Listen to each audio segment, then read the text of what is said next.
Assalamualaikum warahmatullahi wabarakatuh. Perkenalkan nama saya Dika Fisbowo. Saya dari kelas TRPL 2C pagi. Di sini saya akan mengerjakan soal asesmen akhir semester praktikum dari mata kuliah pemrograman basis data. Baik, pertama-tama di sini sebuah toko buku online memiliki database dengan skema sebagai berikut. Di sini saya sudah membuat database-nya, lalu saya sudah isi data dummy-nya. Lalu lanjut ke pertanyaan. Di sini pertanyaan buatlah query SQL untuk menjawab permintaan-permintaan berikut. Yang pertama, tampilkan daftar nama pelanggan beserta total uang yang telah mereka belanjakan diurutkan dari total belanja terbesar. Tampilkan hanya pelanggan yang telah berbelanja lebih dari 500.000.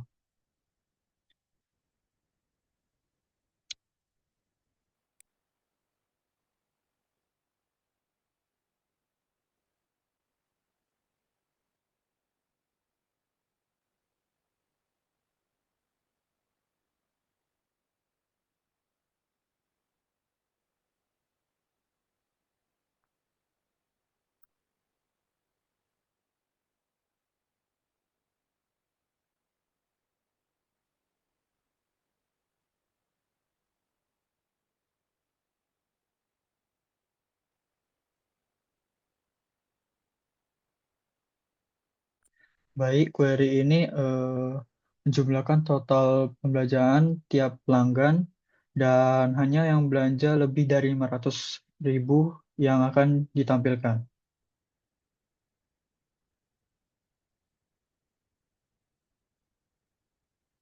Baik, sudah ada hasilnya. Lalu selanjutnya, B. Tampilkan 5 buku dengan kategori fiksi yang paling banyak terjual selama tahun 2023.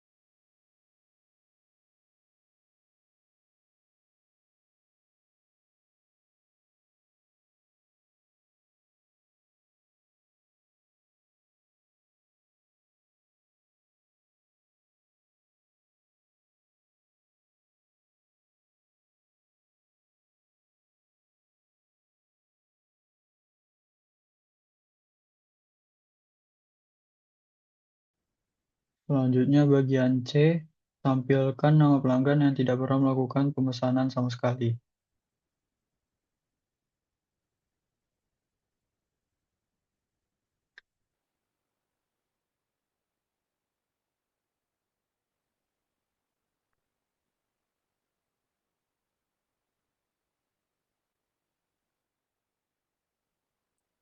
Ini menampilkan pelanggan yang tidak memiliki entry di tabel pesanan.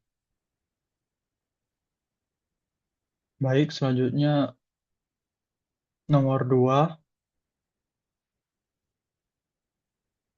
Di sini pertanyaannya tampilkan nama departemen dan jumlah karyawan di setiap departemen. Tampilkan juga departemen yang tidak memiliki karyawan sama sekali.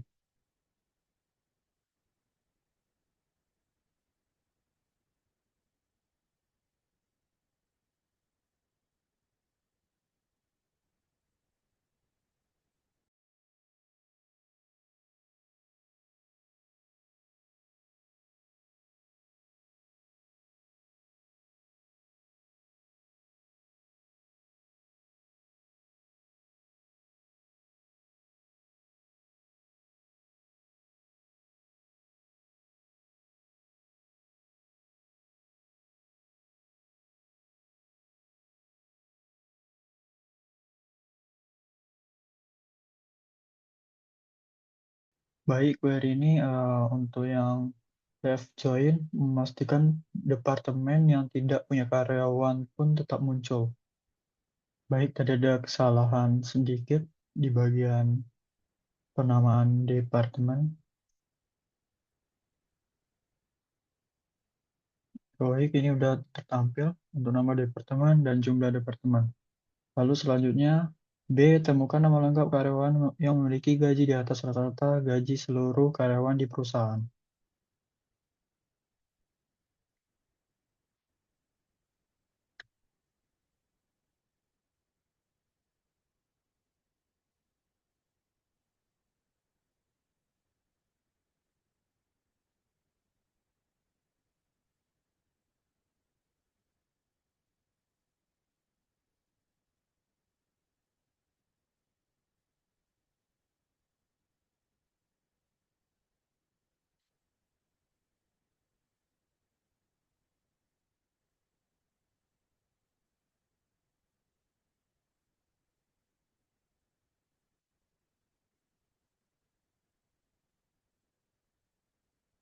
Ini subquery digunakan untuk menghitung rata-rata gaji, lalu dibandingkan satu per satu.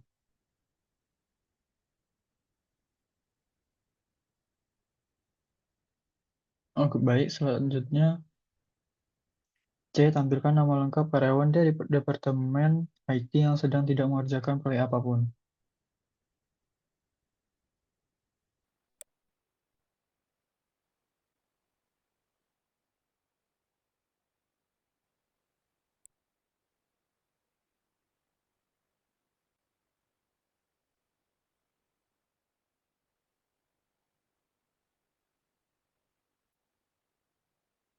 Baik, ini untuk menyaring karyawan IT yang tidak ada dalam tabel tugas, artinya tidak sedang ikut proyek. Lalu selanjutnya nomor 3, buatlah sebuah store prosedur bernama proses kelulusan yang menerima NIM sebagai parameter.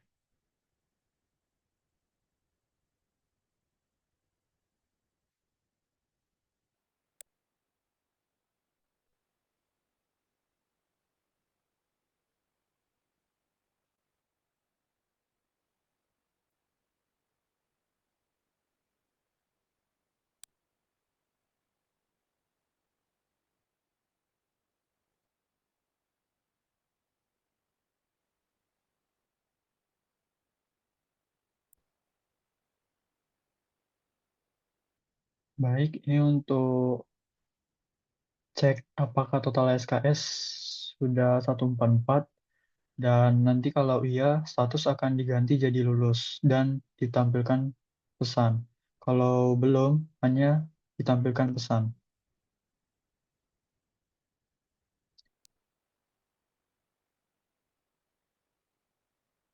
Di sini kita akan panggil proses kelulusannya dari NIM tersebut.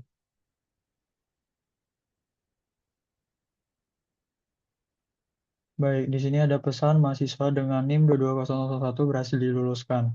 Kita cek di struktur.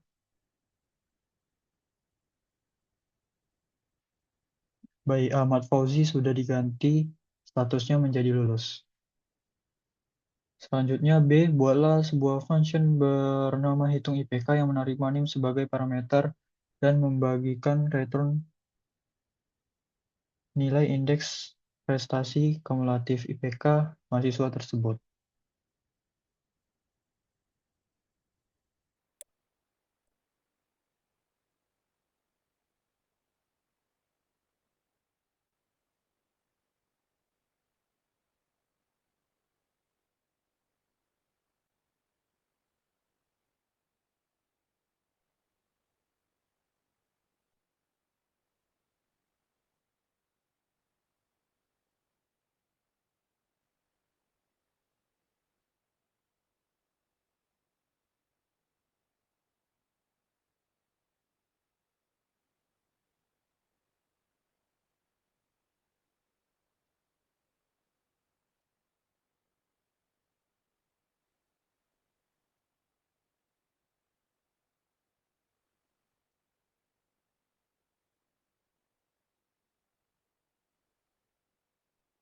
Baik, ini untuk fungsi menghitung IPK berdasarkan bobot dan SKS mata kuliah.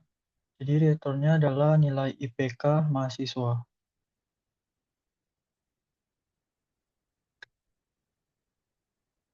Baik, di sini kita akan panggil store prosedurnya.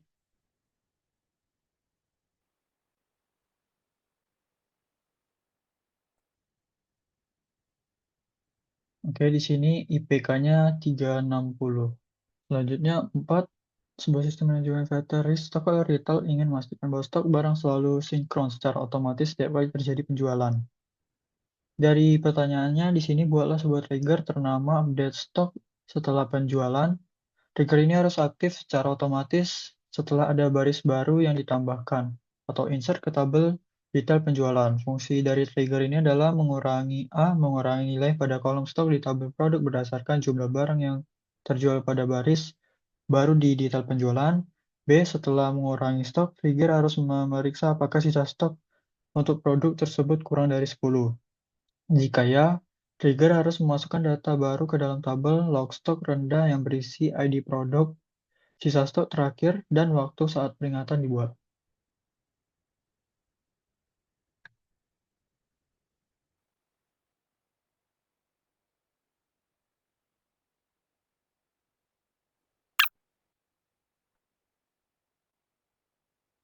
Jadi di sini kita buat yang bagian kurangi stok produk.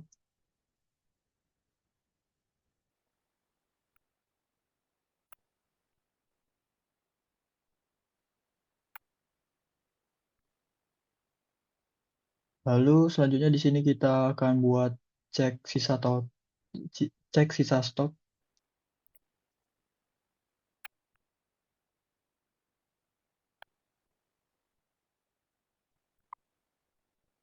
Lalu selanjutnya masukkan ke log jika stok kurang dari 10.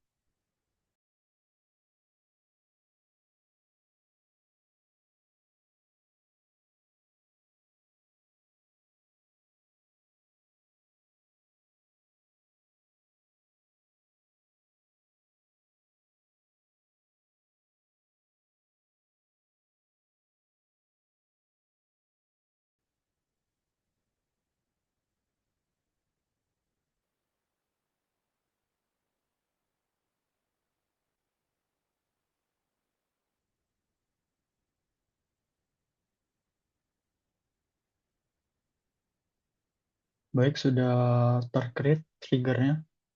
Jadi trigger update stok setelah penjualan ini dibuat untuk secara otomatis mengelola stok tanpa intervensi manual, mencegah kehabisan barang dengan mencatat stok yang menipis. Lalu di lalu di sini implementasi ini udah jadi satu implementasi antara soal bagian A dan B.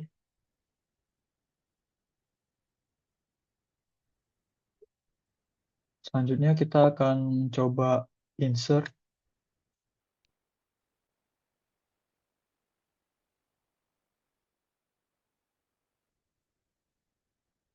Oke, mari kita lihat di bagian detail penjualan.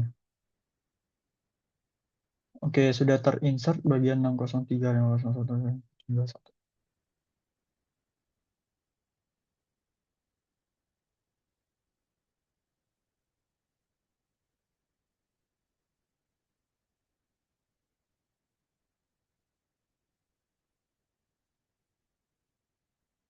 Baik, mungkin cukup untuk pengerjaan asesmen akhir semester terkait mata kuliah pemrograman basis data. Cukup sampai di sini. Wassalamualaikum warahmatullahi wabarakatuh.